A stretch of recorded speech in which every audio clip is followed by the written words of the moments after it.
Wala ko kambalo nga galimpyo ka man gali sa amo sini. Sabi ko sa ano ka lang te. Sa nails lang. Friend ka sa Facebook, how? Oo Oh. Paminti ko katanaw sa mga post niya. My friend and followers man ta sa Facebook guys. Nga subong lang nila na nabalaan.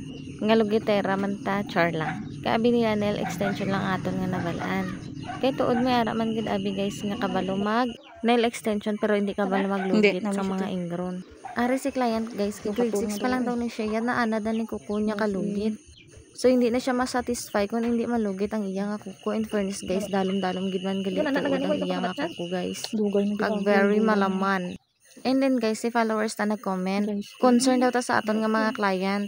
Oo guys, kay nga kung mabalik pa si client sa aton guys, Gud te. kita man gyapon maayawan kalugit. Actually guys, nagakat man gyapon ko guys, pero ginagamay ko lang as long as nga makaya ko Ingro na siya, kuuton ko siya. Skin. Kay kapag ikat mo siya nga dako guys, Oh. kay dira na ang pisahan nga ma-deform ang nails ni client. Syempre hindi ta man na gusto Bisan kita sa sarili, Oh, tayo pero hindi ta man gustong ma-deform ang aton nga mga nails. Makatulong naman May sa mga clients na ta guys nga wala na nagapalugit sa ilang nga mga nails. Kay nadula na daw ang ilang nga mga ingrown. Wala na nagasakit ang mga kilid sa ilang mga kuko. Na makabati ka sa client mo, wala na kay ingrown sa. Grabe. Bako namin gid nga feeling na guys, amo lang to bye.